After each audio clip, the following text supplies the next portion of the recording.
Hello, everyone. Welcome to the Dreamcatcher podcast, a place where your dreams can find a voice. As humans, we're both body and soul. To thrive, both need to be nurtured and cared for through self-care practices. Neglecting them can cause us to feel drained and depleted. My guest, Stephen Washington, has created a holistic pathway that can give us the freedom to become the person that we want to be. He's here to tell us more about it. Stephen is a movement master, author, and recovery advocate who is passionate about helping others navigate toward a happier and healthier life. As a former professional dancer who's performed at the New York City Opera, Metropolitan Opera, and on Broadway in Disney's The Lion King, his love of movement inspired him to become the highly acclaimed Qigong and Pilates teacher that he is today. He also teaches dance, meditation, laughter, and more. During our conversation, Stephen will offer powerful self-care practices that he learned from his own recovery journey. He'll also share mindsets and mindful movement techniques that can ground and calm us during our busy everyday life. If you like what you heard, please don't forget to like, rate, share, and subscribe to this podcast. Thanks. Hello, Stephen. How are you doing today? I'm great. So lovely to be here with you, Celine. Thanks for having me.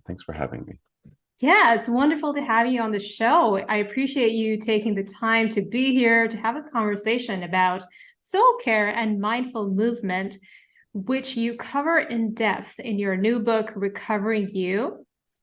And I have to say that it is a very timely book, given the increasing levels of anxiety and mental health issues in our society. Don't you think so?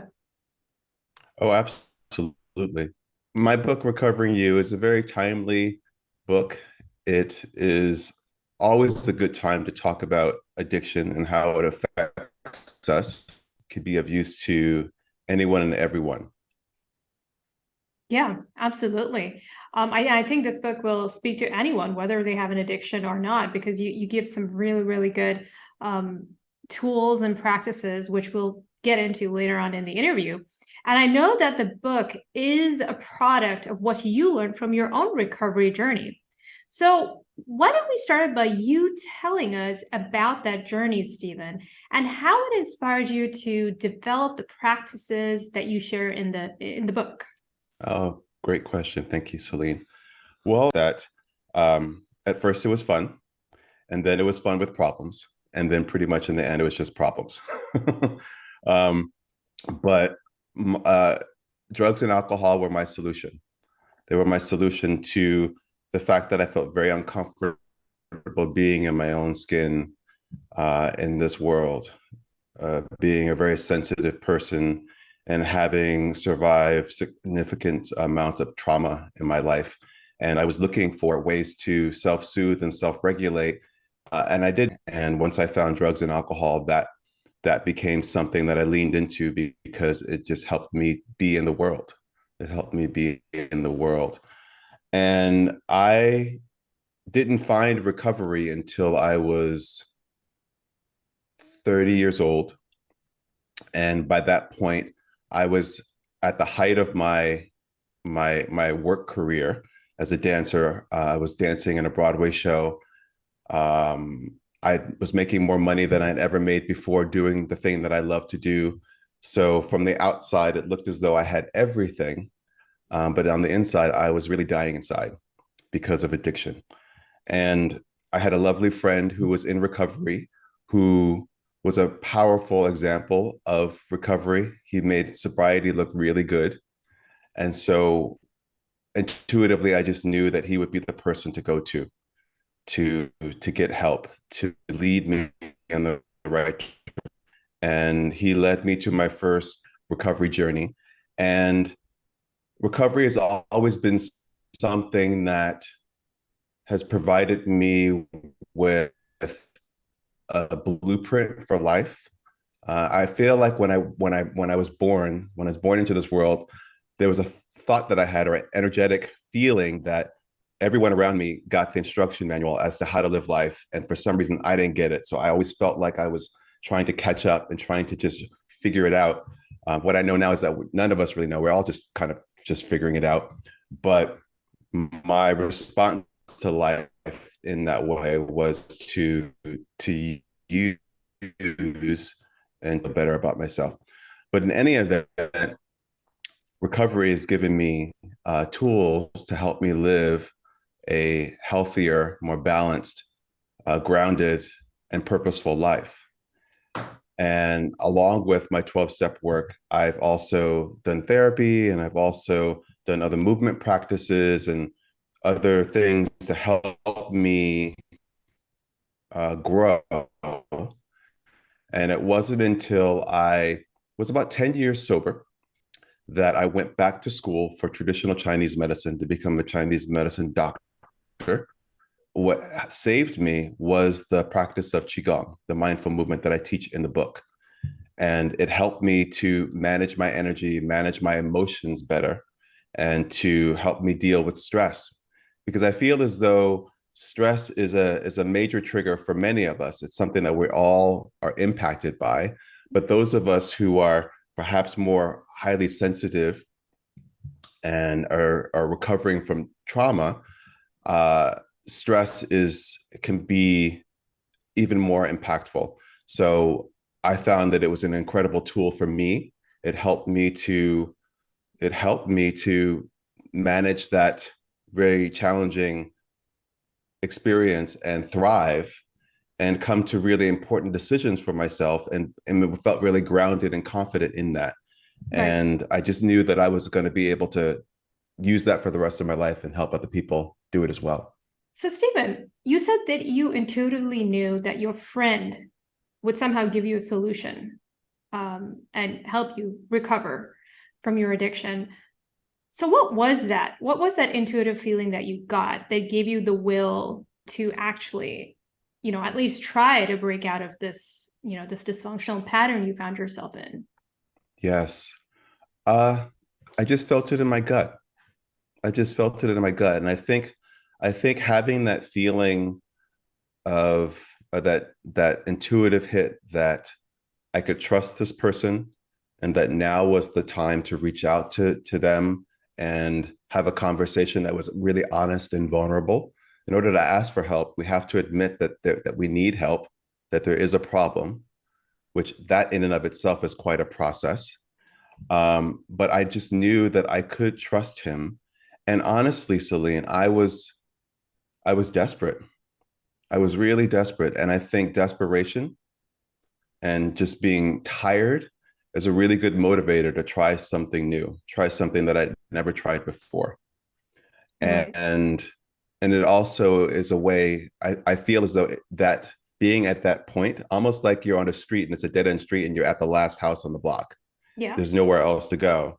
It gave me a level of courage to do it, because I honestly felt as though I had nothing else to lose by reaching out to this person. And as I said before, he made sobriety look really good. He looked happy, joyous, and free. And I wanted some of that. I really did.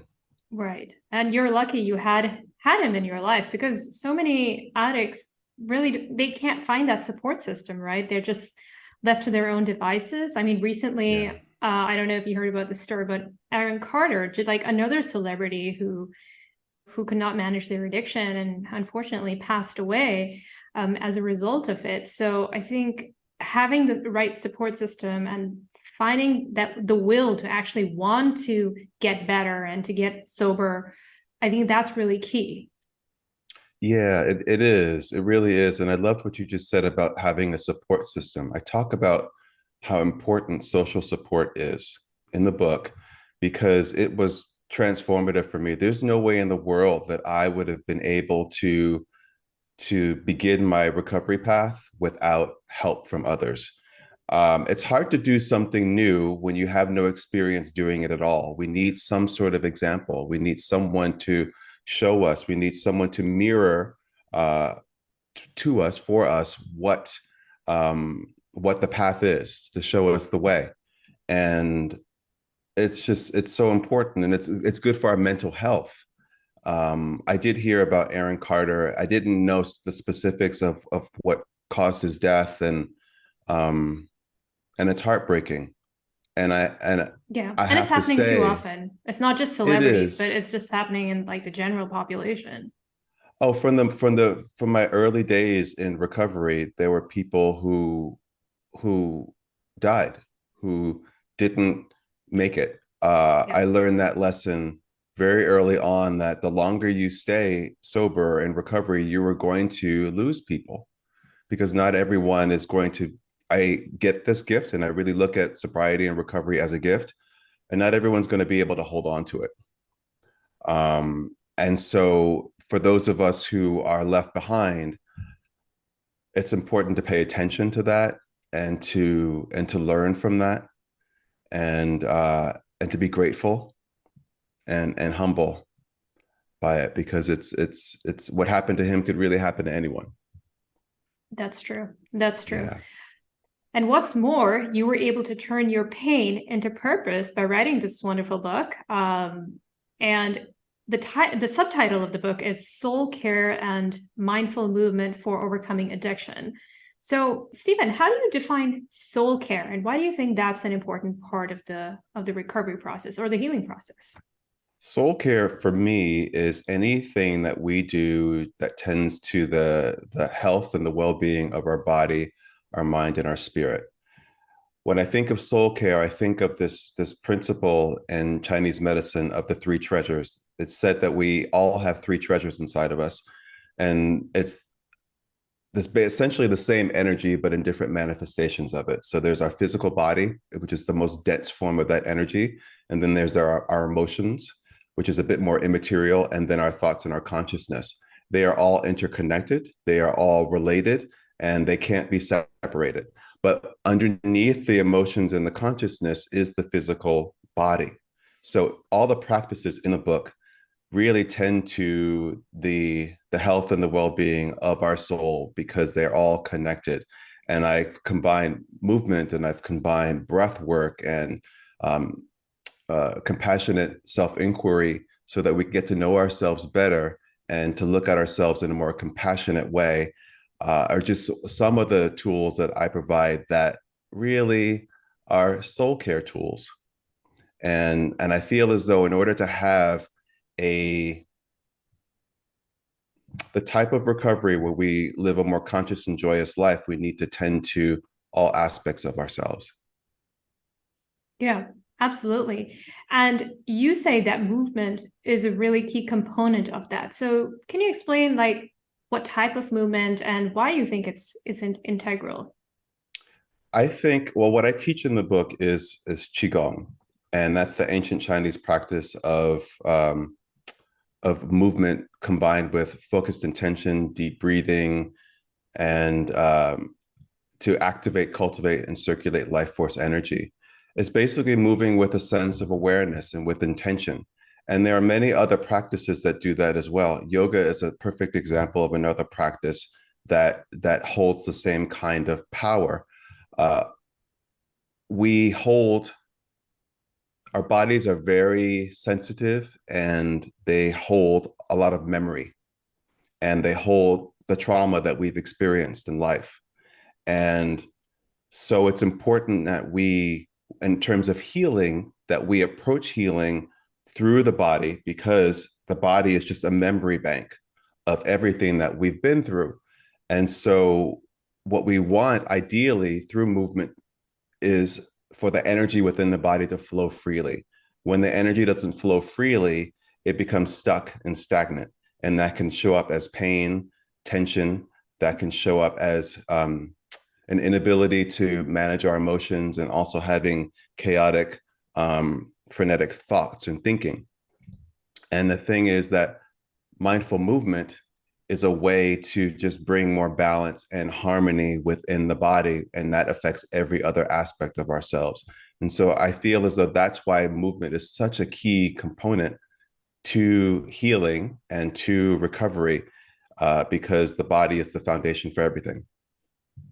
Right. And in your book, you actually have diagrams that show like how to do every move. And I think that Mhm. was that was great, so people can visually see like what it looks like.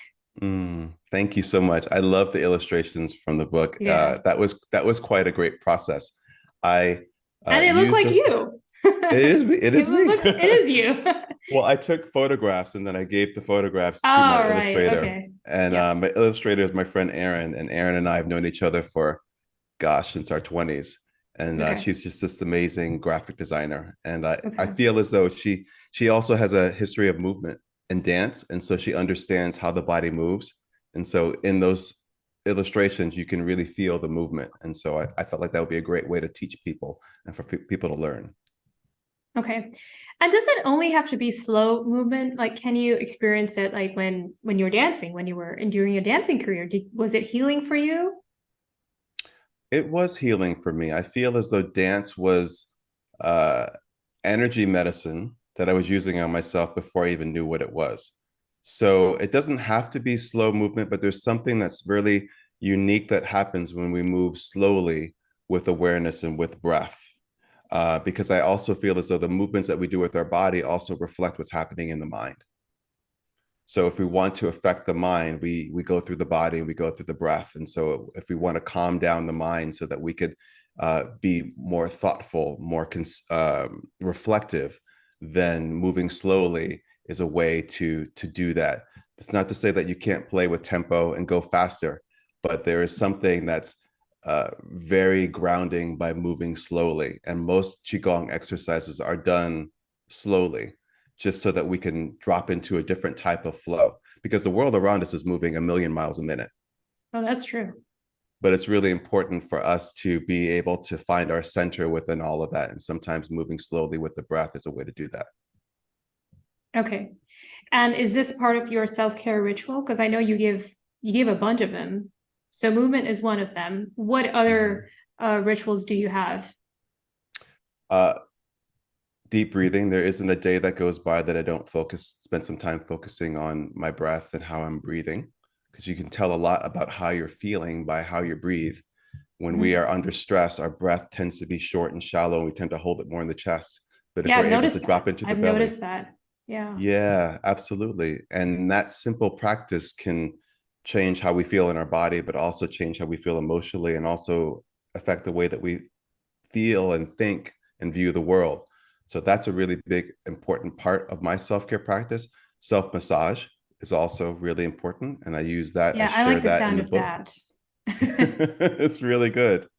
Yeah. And writing, creative writing, just writing down my thoughts, even if it's just writing a gratitude list. It's part of my Mm. self-care ritual as well. And for And me, you have it to do it with your depends. hand, right? Because I heard that, when you actually write it, like it connects to a part of your brain that manages your emotions, your emotional center. Absolutely. Yeah, as opposed to Yeah. typing. Yes, Yeah. yes, absolutely. I think it's more beneficial to use pen to paper, but Mhm. I also believe that just the practice in and of itself is valid, whether you use pen and paper. If you do it with your phone or your computer, that's good too, because it gets you in the practice of focusing on the positive things that are happening in your life instead of the negative things, and which I think shifts us into a space of optimism and hope, which is very good. So those are just Yeah. some of the things that I do on a regular basis to take care of myself. And spending time in nature too is a really big part of my self-care practice. Yeah. And what advice do you have for those who don't have a lot of time to incorporate these self-care practices? Good question. What I advise people to do if they're struggling to create a self-care practice is to just start with the breath, because the breath is something that we all breathe. We all breathe. It's just a matter of whether or not we breathe skillfully. So just to take a few moments in your day, even if it's just to take 10 breaths and do it with awareness, that's a wonderful way to begin building a self-care practice. So And they can do then, this in the middle of their day, right? When they're like just at any time they feel overwhelmed or they feel like yeah, there's just too much going on, they can just I take stop deep I and take take deep deep breaths. breaths. I take deep breaths standing online at the grocery store. I take deep breaths when I'm in my car driving. and I'm in traffic. I take deep breaths anywhere, anytime, and that's something that's available to us and And accessible dealing with for each and difficult every one. people, that's a big one before sending that Yeah, angry email. yeah. But I feel Yeah, as though when it comes to breath work, it's important to practice it also when you're not under stress, so that you just get into a habit, so that when you are in a stressful situation, you're already well practiced at stopping and paying attention to how you feel, got and it. and Okay. yeah, and using that practice. It's important to, when you're building a self-care practice, to do things that you enjoy. It's hard to make yourself do things that you don't enjoy. And the Yes. practices that I give in the book, I give so many, and I ask the reader to think about, what in this array of this smorgasbord of tools I've given you, what did you enjoy most? And if you enjoyed that most, then start to figure out, okay, when can I put this into my day? Would it work best for me in the morning or in the afternoon or in the evening? And then just do it, even if it's just 5 minutes of your time, because we all have 5 minutes. Sometimes we think we don't, but we really do. And the most important thing that we could do for ourselves is to invest in our self-care and our well-being. It helps us do everything else in life better. Yeah. It's all about prioritizing, right? Right. Yeah, Right. absolutely. And you write something really profound in your book.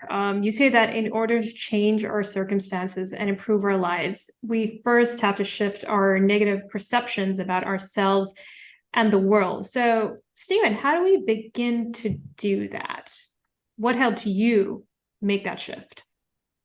Well, the what helped me was to first understand that we're all generally hardwired for the negative, right? We tend to focus on the negative, and part of that is just a very primal need to be able to look at the situation that we're in, to assess it, to assess any threats, and then to take care of ourselves. But the thing is, most of the situations that we're in don't really hold uh, great threats to us. So it's important to just know that the perceptions that we have aren't necessarily reflective of what's actually happening. That's one thing. And then, That quote by Marcus Aurelius, it's not the problem that's the problem, it's your attitude about the problem. mhm, absolutely. And also, it's important to acknowledge, and for some people, this is easier than others, to acknowledge that the way that we think is not the only way that one can think about this particular circumstance that you may find yourself in, that there are other ways to look at it. And there are certain points of view that one can have that will bring about a certain level of peace and well-being.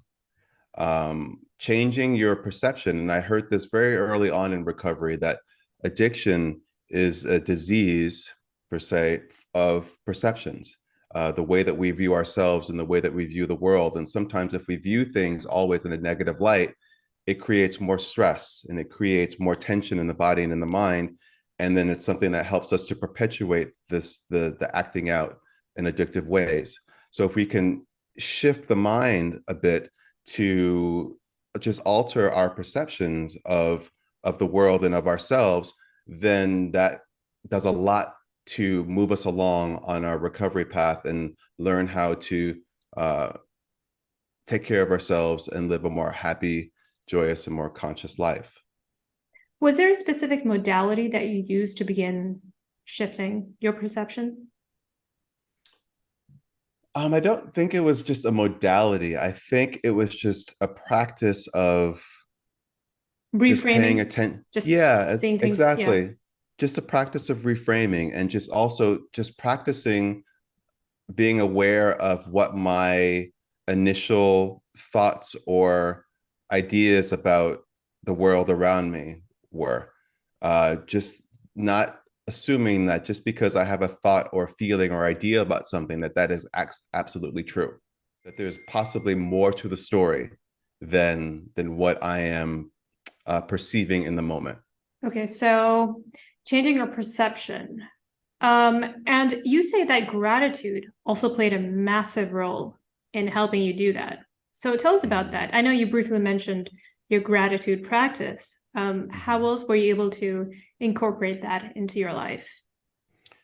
My first recovery sponsor suggested that I make a gratitude list every day because, again, it is an opportunity to look at not to look at life in a different way, to look at what was actually going right in my life, no matter how difficult any circumstance that we're in may be.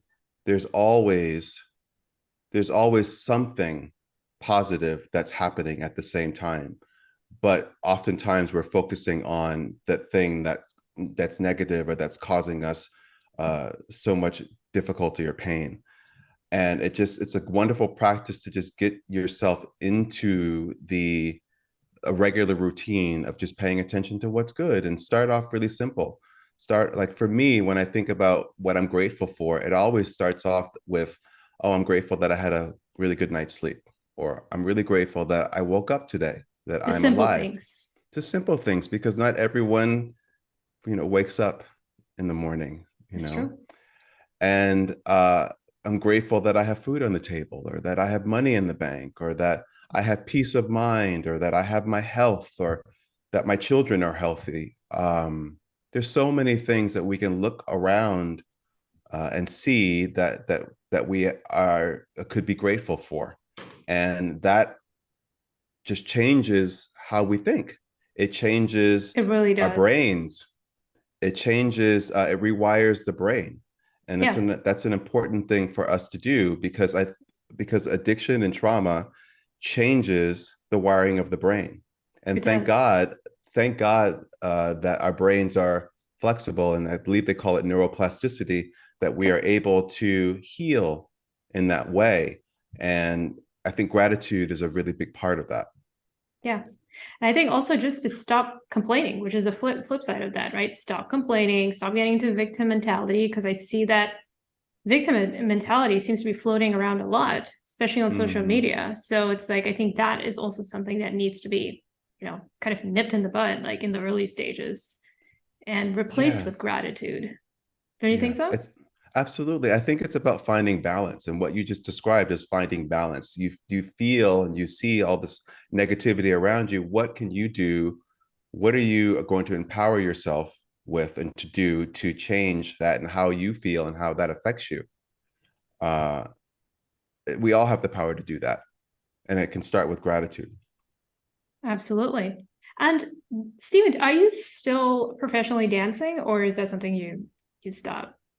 No, no. I Yeah. danced, gosh, I danced for over 20 years Oh wow, professionally. 20 years. Okay. Yeah, yeah, I had a very long career. And so I think I stopped dancing professionally in 2009, 2008. And Okay. and now I just dance for my own enjoyment. Dance for Yeah. my own enjoyment, And which is does that lovely. also help you, like with, just incorporating dance into your life? Because I know that you also teach dance classes. Yes, I do. I teach movement. I teach improvisational dance classes to my membership community, the SWE studio. That's something that I offer because I know the healing power of movement and expression in that way. Yeah, because whenever I watch dancers on Broadway, it always Mm, looks like that they're in a form of trance, and that they're, I mean, mm, that's what I see as, yeah, as being part of the audience. But is that something that you experienced when you were on stage? absolutely, absolutely. I feel as though when you're on stage and when you've just learned material, you're of course thinking about the material that you've learned, and, oh, this movement is on this count, and I have to be standing on this part of the stage, and I have to be aware that someone is coming towards me because we're going to do a lift. But then after a while, it becomes just part of muscle memory, and you're able to take all that information in and still tap into a different layer of yourself and your soul, which I think is something that can happen for each and every one of us when we dance, when we take the time, and when we just really drop into our own sense of self and the flow and the present moment. Yeah, because it looks like a lot of fun. But thank you so much, Stephen, for being with us and for this very, very insightful conversation that I'm sure a lot of people will benefit from. You know, your story, your teachings will definitely speak to a lot of people out there. Thank you so much for having me. I love having conversations like this, and you're absolutely delightful. Thank you. So I just want to let everyone know that Stephen's new book, Recovering You, Soul Care and Mindful Movement for Overcoming Addiction, is available in all major bookstores and on his website, stephenwashingtonexperience.com. It's been a pleasure, Stephen. I hope you have a wonderful rest of your day. Thanks. You as well.